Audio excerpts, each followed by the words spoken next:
So, hi everyone, and welcome to part 3 of Ascension 101 with me, Lovisa Alvtörn, and Tim Wild. And so this is part 3 out of 4 of this series of videos. And it's about when you start to wake up spiritually, your whole perception of both yourself and the world around you change, which can be quite confusing. And based on my own experiences during my awakening period, I would like to try and help others who are going through this. And to help me out, I've got Ascension specialist Tim Wild with me. Hi, Tim. Hi, Louise. Welcome back. Yeah. And do check out the first 2 parts for those who haven't already. In part 1, there's an introduction of Tim. And now it's time for an introduction of myself. And unlike Tim, I spent most of my life asleep spiritually. And so whereas he knows a lot about waking up because he's guided hundreds of souls going through this process, I have insight because I just went through it myself. And I started waking up just a little over 3 years ago. And Tim has been one of my main guides. And I felt very alone when I was waking up, which I know is common. But I wondered why there wasn't a group on Facebook around Diana's and Tim's books that they've written around Ascension. And when there wasn't, I started my own group. So it's called 55 Steps to the Light on Facebook. Do check it out if you feel called to. It has around 675 members at the moment. And later I did my first interview with Tim, Ascension for Newbies, here on Facebook. And since I didn't have any way to make it available to people, I started this YouTube channel, also called 55 Steps to the Light. And that is from Tim's and Diana's first book, right, Tim? I'm showing it again. Yay. If it shows now. Oh, thank you, Lovisa. Yeah, here it is. So it's named from after this book. You wrote that 6 years ago now. Yeah, 2015, that one. Yeah, well, we wrote it in 2014. And obviously it had to go through the publishing process, but yeah, 2014. And then the second book in 2016. That we wrote in 2015, and it was published I think early 2016. Yeah. So they were both quite close together, actually. Very different writing experiences. The first book was really easy, but the second book came from a very high frequency, and we both found it quite challenging. It was almost like having to analyze this very high frequency information and kind of collect it in a tangible format and put it into words. And we're like, first one was like, yeah, this is lovely. The second one, we'd write a couple of chapters and we were exhausted at the end. It was like chalk and cheese. It was a funny experience. So different. Yeah. But also you hadn't done any workshops here in Sweden. So with 2 of my very first spiritual friends, we went to your workshop in Finland, Tim. And then we thought, well, why not invite him to Sweden? So in order to make your first workshop here a reality, we started the non-profit organization, the Silver Dragon. And our last workshop was in February this year, 2020. It was, wasn't it? Yeah. Such a lovely workshop, Lovisa. Like it was perfect. It was, and funny enough, it was the last thing that you and I would have done, or anybody else would have done, before everything kind of locks down and the year kind of started where we are now. Really, it was. It's been a funny one. Yeah. Really. And that one was with Diana Cooper and Rosemary Stevenson. That's as right. well. The 3 of us came over. Yeah, but you came by yourself twice before that. I did, yeah. And that was also in Uppsala, wasn't it? It's a beautiful town. Is it a town or a city? It's a city. It's a city. It's the 4th largest city of Sweden, actually. Right. Because it's got very, very different feels. Like if you go to London, it's like everything's kind of like completely manic and bonkers. But if you go to Uppsala, you can just kind of wander around and everything's lovely. It's got such a different energy, isn't it? Yeah, it's really nice. Well, I'm not from here, but I live in Uppsala now, but I actually grew up on the island of Öland in the southeast of Sweden. But now I live here, and Uppsala is near Stockholm. Yeah. But I wanted to say also why I'm saying these things about the pages and everything. It's not mainly to advertise, although that's also an advertisement, so you know that they exist. But most of all, it's for inspiration. Because if you feel that something is lacking, something's missing, maybe it's because you're the one who are going to bring it to life. Yeah. So that's a good point, I think. It's been a long road of challenges to make it all come true, and especially your workshop. It's a lot of work that we've done, but it's really worth it in the end. Yeah, definitely. But so I didn't say so much about me actually yet, but I'm a trained high school teacher in Swedish and Spanish. And I learned a lot from working as a teacher now that I'm starting to move into becoming a spiritual teacher myself, which is really cool. And I would never have thought that 3 years ago in a million years. But I do have another job still, teaching about Swedish dialects.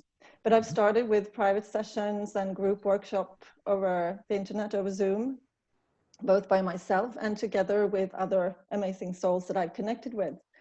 Reconnected with in this lifetime and over these last 3 years.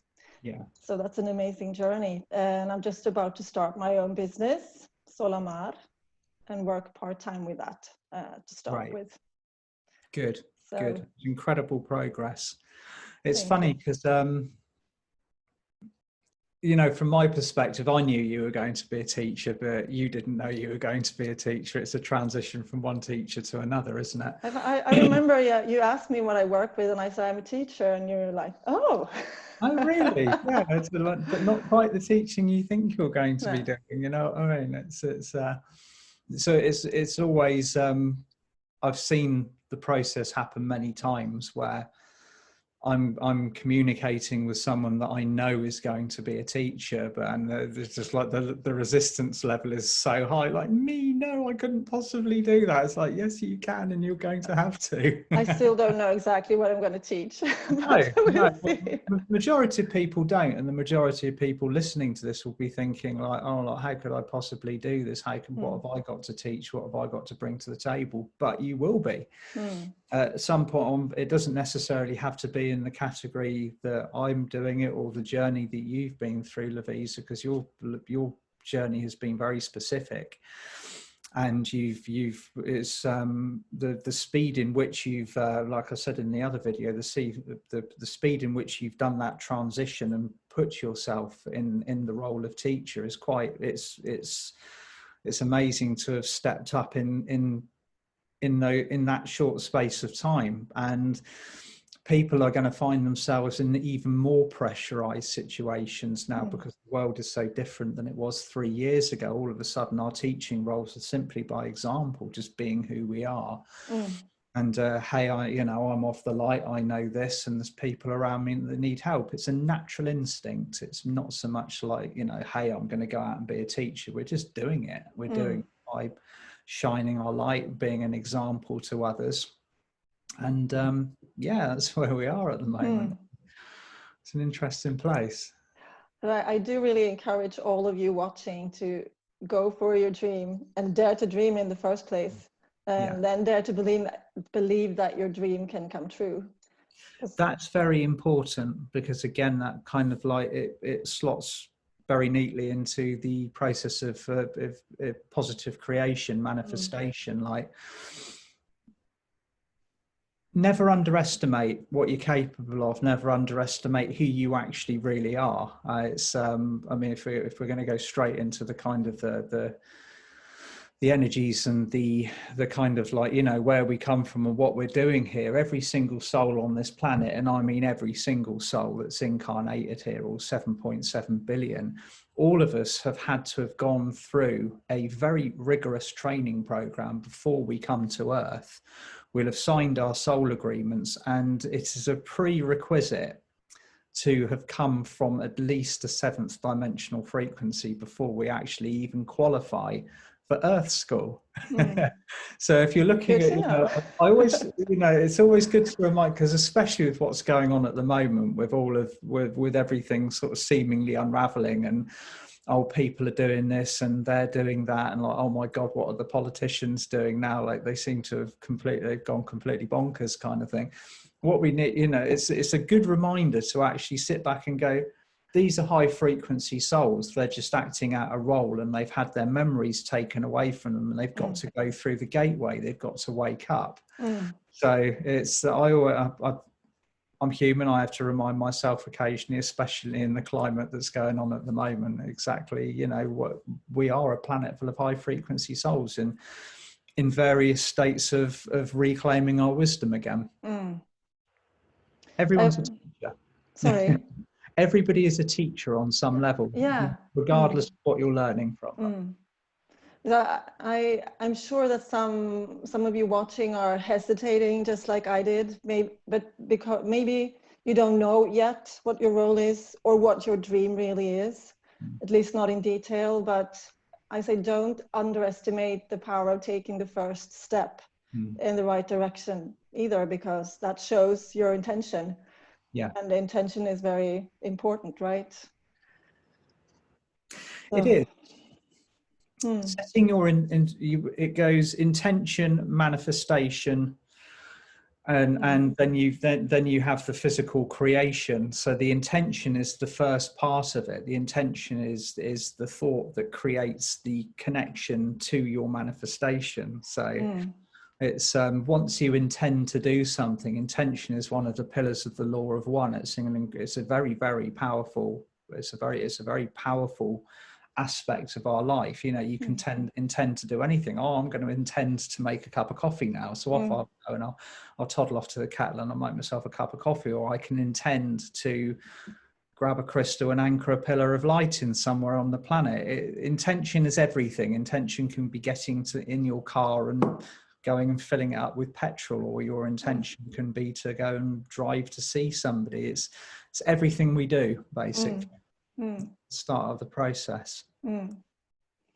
But so even if you don't know exactly what, you can feel like I felt a calling that you're not where you're supposed to be, but just start by taking the first step, and by doing that you'll start meeting and finding like-minded people to connect with, and you'll get signs. So you start to listen to them, follow them, and it will start to unwind everything. That's very important, actually. And even if you get a sign, and the first time you don't take action and follow it, it's gonna come back. So. It will repeat itself until it can no longer be ignored. It's a very highly guided process, isn't it? As you well know, Lovisa, once you have set your intention to step out on the spiritual pathway, once you've set your intention to meet your soul family and receive that spiritual support, then it becomes very apparent, and the connections are made for you. It's also a lot about trust. It's like trusting the process as well. Exactly, yeah. Because there can be a lot of resistance with lack of trust, because we have experienced what we've experienced on this planet, on the degrees that we've experienced it. It can be quite it's quite natural to like when's the hammer going to drop, when's it all going to kind of fall apart, and I'm going to go through more of these kind of tests and initiations. But you have to trust that once you're on the spiritual pathway, whatever is being presented to you is being presented to you, because you've either created it and attracted it, or it is part of the plan, it is part of the process. But so let's move into more the questions of this part, or the subjects, because the first one is feeling alone as you wake up. You have talked about it a bit, and you also said that it's very common. It is very, very common, actually, and it goes hand in hand with what you just mentioned about kind of like the first tentative steps onto the spiritual pathway. I've seen time and time again, Lovisa, people who are in what I call the incubation period, and it's actually an initiation. It's for people who have almost they've stepped out, and all of a sudden.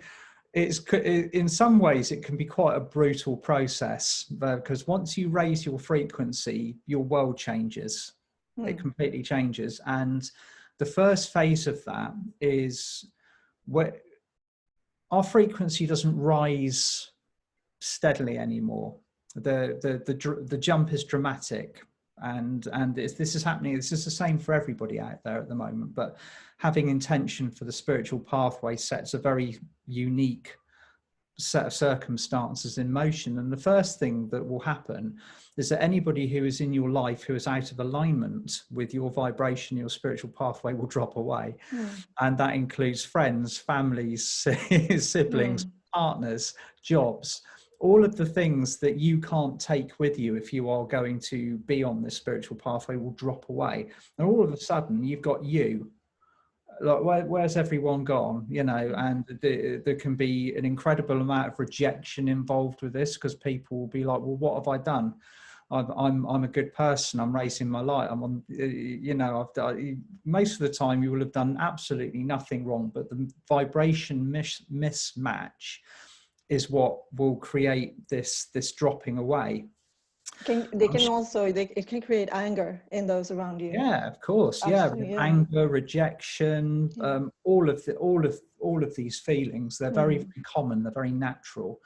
So just accept how you're feeling about it, but be aware that you know, it's most of it's the inner child being triggered, like, oh my God, you know, I've been rejected, sort of thing. So, but also not all of them will fall away. Some will, you know, because you shine your light, it will catch.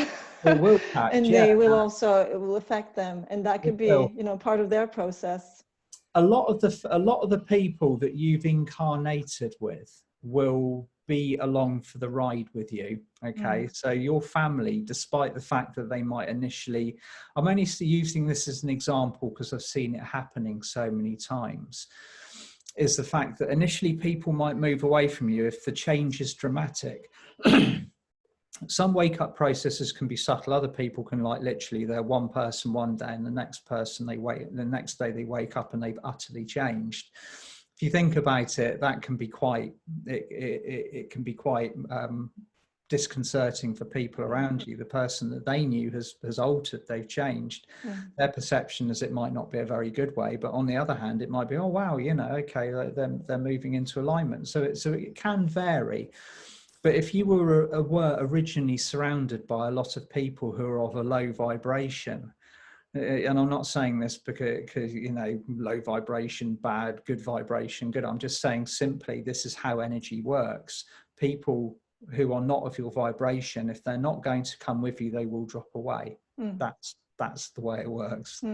That's energy. And it can leave you feeling alone. Yeah. And now this is what I call almost, this is the incubation period, and it is a testing phase where, you know, we are kind of assessed for our ability. It's like putting someone in a room and turning the light off. What does that person do? You know, like, how do they react? Is it fear? Is it panic? Is it anger? And a lot of what we do is assessed, and we're kind of like, we're never alone. You're never alone. Even if physically you might feel like you've got nobody around you, you will always have your guides, your team, it's amazing how well guided this process actually is. And I'm thinking now, I'm just seeing what you say. If you're in a room and it gets dark, what do you do? Yeah. I mean, and what you do also is you start looking for the light. You do. So exactly. In others, of course, you're going to start finding with that light switch. You're going to find your tribe as well, of other light workers and soul family, because I have a big tribe now. Yeah, 3 years on. It is quite the tribe you have as well. It's amazing. But if you think about how you felt initially when it was all kind of when it was all manifesting, it was a very different story, wasn't it? Oh yeah. Yeah. But so if anyone listening, if you're feeling alone like that, know that you have this ahead of you. You're going to connect in with your soul family again, and other like-minded people. And you can call them in meditation. We mentioned this in a previous part already, using your sacral chakra. Sacral chakra, yeah. Yeah. The sacral chakra is the beacon for your soul family, and this is happening more quickly now because obviously we're required as it's more all hands on deck now. I know it's more of an English term, but we're all needed in our higher roles a lot more quickly than we used to be now. So it's almost like they don't, the waiting around for your soul family to connect isn't quite such a long drawn out process. It's like, bang, we're here, we're supporting each other now. And I do recommend, if you feel lonely, join a workshop, meeting others in person if possible. Yeah. Maybe not at the moment so much, but over the internet, it's also an option. Right. Any kind of, there's so many options online now for us to all connect with each other. It's and social media, like we also said, it can really be your ally. It can be your ally. If social media, when used correctly, is the thing that's united us at the end of the day. If we've got to, everybody slates Facebook and Facebook this, Facebook that, they're censoring this and they're doing that. But at the end of the day, if it wasn't for Facebook, we wouldn't have connected in the way that we've done. Well, we probably would have done, but not quite with the effectiveness. Again, it's another massive own goal for whatever reasons that Facebook was initially created. There's lots of different conspiracy theories out there. All it's done is bring an entire planet of light workers together. Thank you. Thank you. So it's like any tool. You can use it for good or for bad. We used it for our advantage, didn't we? Okay, so another question is then, do you have to change your job and work with spiritual things to make a difference? And the answer is no, right? Good question. It's the answer to that is completely entirely dependent on how you're feeling about it and whether the job that you're doing is fulfilling that soul urge. I mean, people can go through their entire lives doing the job that they've been doing, but also serving on the ascension pathway. Because say, for example, you might work in a shop and you are continuously interacting with people all day long. Now, the fact that you'd say you see 100 people a day, 100 people connect with you because you say, just for the sake of example, you're working in a till or you're working in a bank or a coffee shop. Everybody who comes into contact with you will be affected by your light. It could be the tiniest little conversation. It could be a smile. It could be a word. Anything like that has a very powerful, and it's a roll-on effect. That effect moves from that person to other people. So it's exactly, and so we're light workers, and the light is needed everywhere. It is needed everywhere. At the end of the day, we can't leave an infrastructure completely bereft of everybody. If everybody woke up and went, right, okay, I don't want to work here because my spiritual vocation is somewhere else, and also like everything, who would do the work? It's where we're going on this planet. We've got to be quite practical about what we're going to be doing. I mean, we are going to be reforming it at a higher level, but I don't see and I've always said this right from the very start, I've never been shown a scenario where the entire structured society breaks down. We have to start again from scratch. We're going to be merging what we've got at a higher level. So of course we're going to need to be doing the jobs that we were doing previously in some circumstances, but they're just going to be done with a much higher vibration. The corporations are going to be run with a higher vibration. The financial structure is going to be run from a higher vibration. Medicine is going to take a step up into a higher vibration. Everything is going to shift into a higher gear. So we're going to be doing spiritual roles in practical formats. It all depends on what your calling is.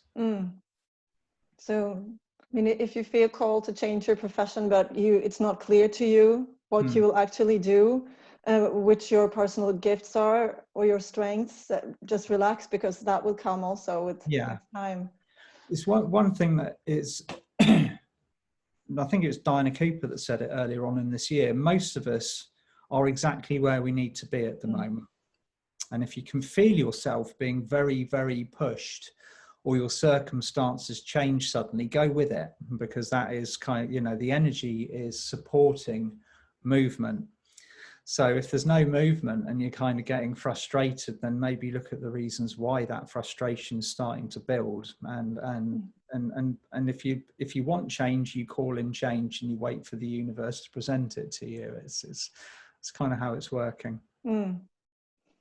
And one point also is that you don't have to, and you can't understand everything from the start, but that's also part of the journey. And that you also mentioned learning to trust and believe in the divine and in your own heart, even though you can't see it, everything that you can.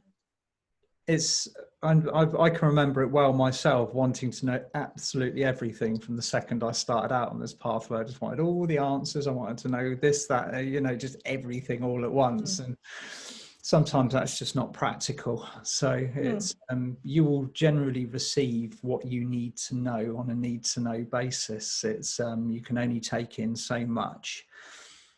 You can only assimilate so much in a space of time. So allow yourself to grow, allow yourself to grow naturally at your own pace is the best way forwards at the moment.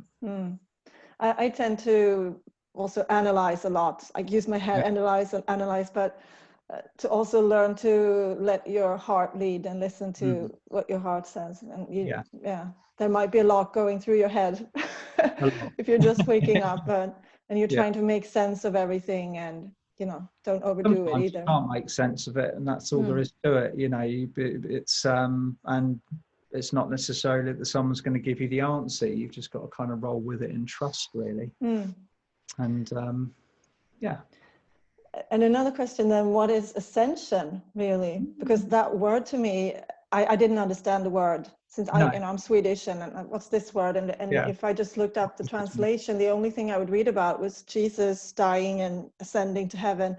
And so, and I'd already started doing like your meditations, yours and Diana's. And I was like, I really love this, and I love this feeling and the raising my vibration, but am I going to have to leave and leave my family and my kids and everything? Or what does it actually mean?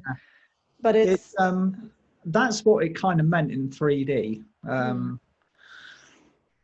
I can remember my friend Polaris, Paul de Brio-Carey, saying that if you wanted to go to 5D when we're back in the third dimension and you kind of jump in front of a bus, that was the quickest way to do it. But we're not there now in any way, shape or form. What we're doing is we are actually, the unique part about the shift we are experiencing is that we are ascending in physical.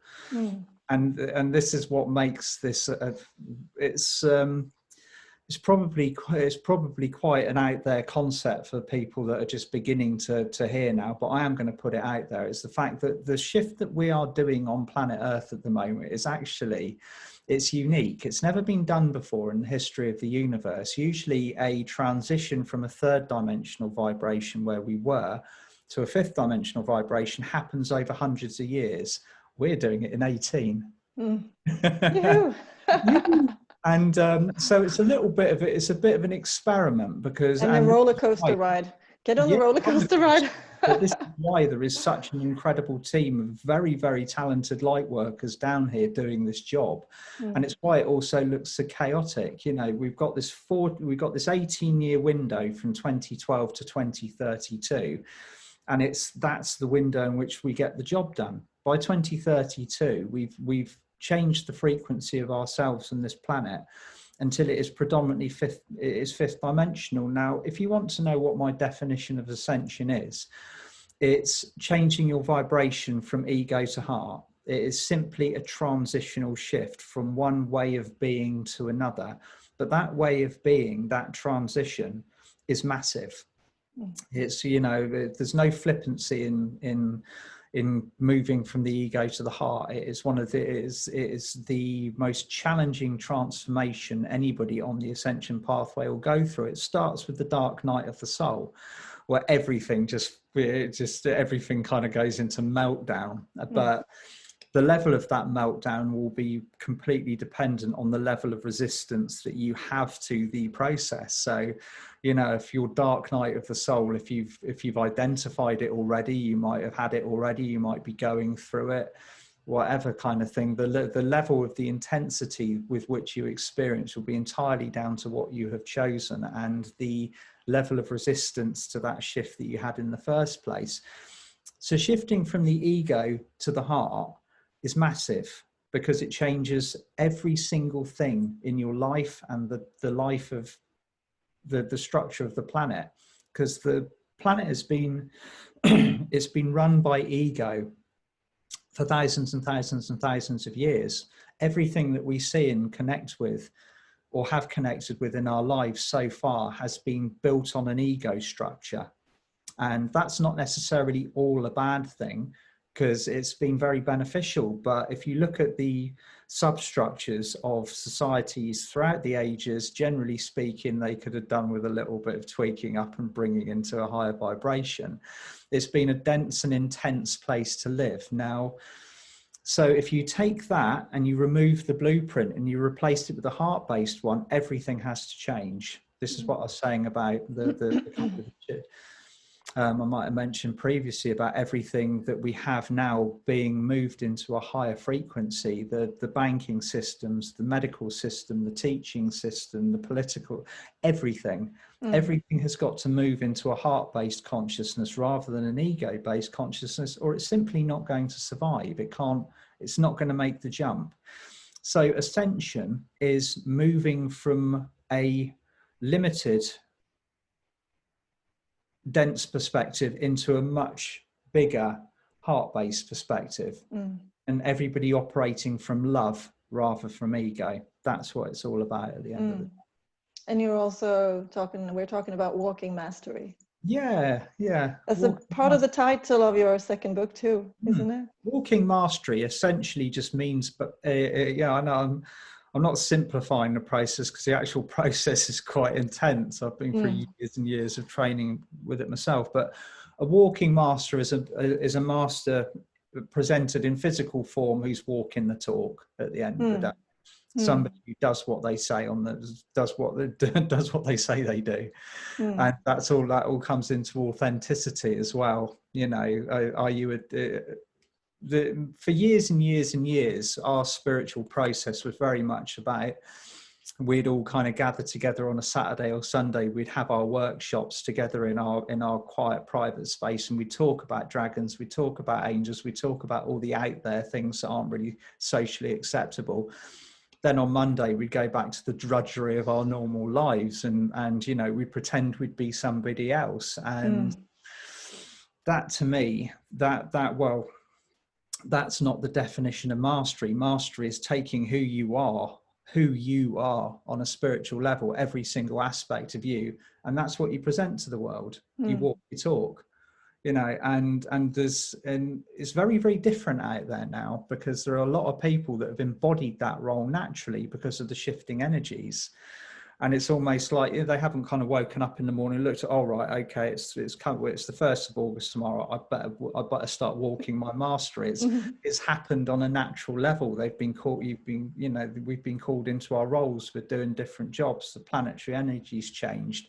We've been kind of forced to take the mantle of responsibility. So walking mastery is responsibility. It's about right, okay, I'm here, I'm doing my thing basically, and I'm proud of who I am at the end of the day. You know, you're not hiding your light anymore. But tying into this, when I think about walking mastery, I think about Atlantis, because and also that was something strange to me when I woke up. And I also did mention Birken Tor already, who's a friend of yours too, Tim, who created a healing system called Atlantean Healing. Yeah. And he was on a TV show here in Sweden 3 years ago, a little over 3 years ago. That was he was my first wake up. You know, like he actually started waking me up by that, and I'm sure others as well, because he did this TV show called Saved by Angels. He had that of angels. That's right. Yeah, he did. Yeah. Yeah. And in that show, there was no mention of Atlantis, but as soon as I then started looking up his website and Facebook page, it came up, and I didn't get it, what he was talking about. And yet for both him and you and Diana Cooper, who's another famous spiritual teacher, Atlantis is really important. So why, how?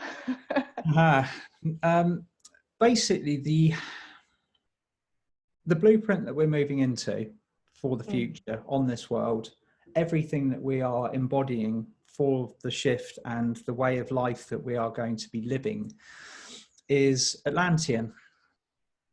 Because what we are doing is we are moving into something called the Atlantean Ascension, or the Atlantean Community Blueprint.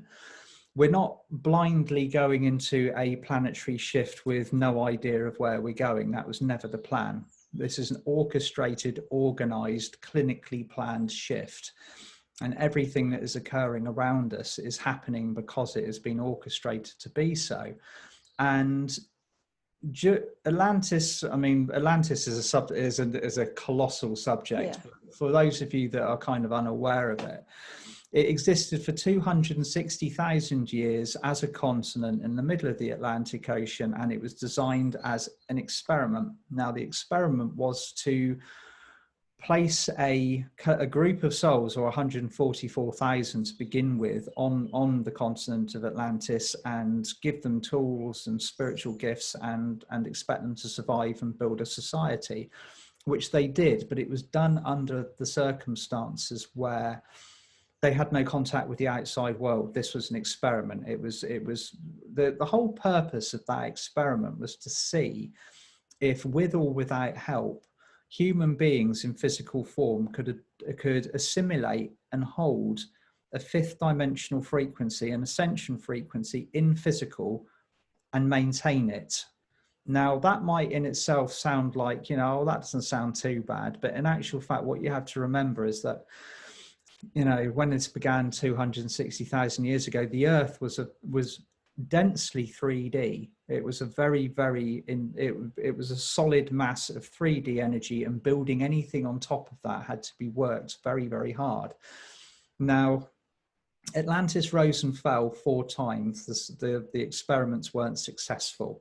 Okay, when we were there, we built the most incredible societies. We had the most incredible technology, the spiritual connections, the everything that we had. They just simply weren't working, or they weren't supposed to work long term. And on the 5th and the final time, we cracked it. Okay, we had a 1,500 year period where we maintained a spiritual vibration, a 5th dimensional vibration.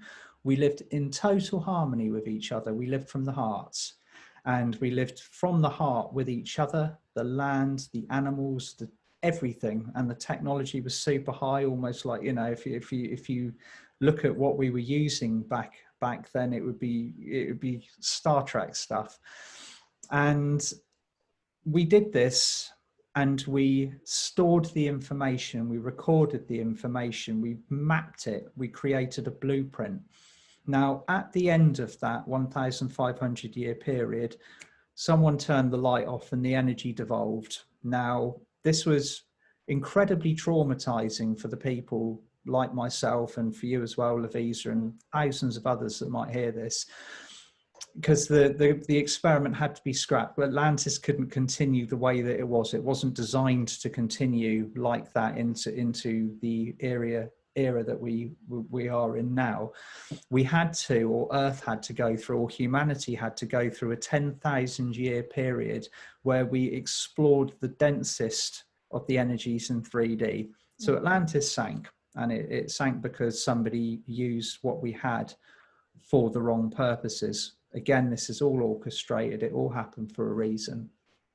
And so we were plunged into the final 10,000 years before we are experiencing what we are experiencing now. But what we had, everything that we experienced during the golden era of Atlantis, we recorded, we blueprinted. And that is what we're using now. All of you who are waking up, all of you who are stepping onto the spiritual pathway, whether you realize it or not, we are implementing an Atlantean blueprint to move into this new golden future of ours. And it will become more and more apparent as we are rolling this out, how Atlantean it actually really is.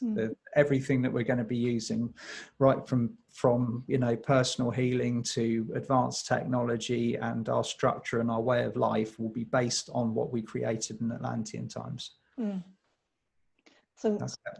Yeah, like you said, since the fall was so hard and traumatizing and everything, for most people waking up, it will come up for you. Yeah, it does tend to kind of rear its head. But you know, and it's okay to feel those emotions, whatever, but not get stuck there for too long. Yeah. Right.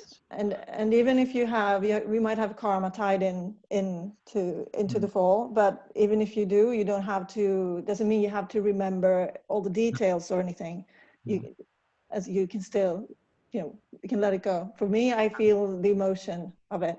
I get the emotional memories. A lot of people do. It's the first thing that when they reconnect to their Atlantean selves, or you might have had a physical life, or you might have been helping non-physically, because like everybody was involved with it on some level. Collectively, when Atlantis sank, it was so traumatic that every single soul recorded the kind of the catastrophe blueprint within their DNA. So it's in there. So I think it's also quite common that people would think, like I did too, what did I do?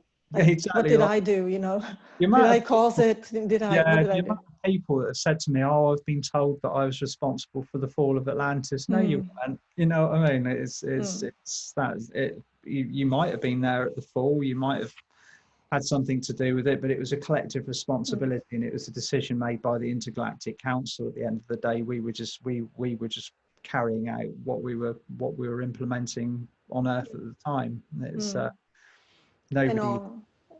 And also like move through that and focus on the golden era, right? Yeah. And tune into the golden era, because that's where all the goodies lie. And a lot of people also want to know, I assume, like, who was I? Who, and that's also something that's going to come whenever. It will do. It will do. And when you're ready and everything.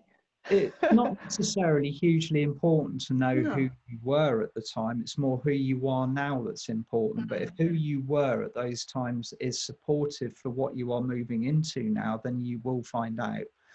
And so don't be kind of frustrated if it's not coming up immediately, because it's just something that opens up with time and a bit of practice. And I know I've heard from so many how curious they are, and everyone is. Everyone wants to know, I mean, it's natural. It is natural. But so that's what we're going to also bring back, in remembering your gifts. And your you have a lot of experience and wisdom from there that you're gonna embody now. Because we are embodying this Atlantean blueprint, the skill set that is coming through you, and it will be manifesting itself now. It'll be the first thing that you are drawn to when you wake up. So if a lot of you might be asking the question, what am I here for? What am I here to do? What's the first thing that woke you up? What was the first thing on the spiritual pathway that got your attention and triggered your interest, and you flowed towards? What did you gravitate towards, and what are you good at doing? These are all the things that you kind of ask yourself. If you want to know what you're here for, you're already doing it. The majority of you are already doing it. It just needs fine tuning. It needs putting into the direction that you're going to be putting it into. And it can be something like, I know, and I'm going to show my ankh that I'm holding on to. It's my first, no, it's actually my second one. My first one broke, but this one I got only like 3 weeks later or a month later. Yes. And really well. They do tend they do tend to kind of like, you only need to tap them and they explode because they're under tension. You know what I mean? It's but what I felt immediately I wanted to do was bring it to the ocean. To actually anchoring the energies. I didn't know exactly that I was doing that, but so it can be something like that. It doesn't have to be, I'm gonna be a healer and in this modality. It will just naturally come to you.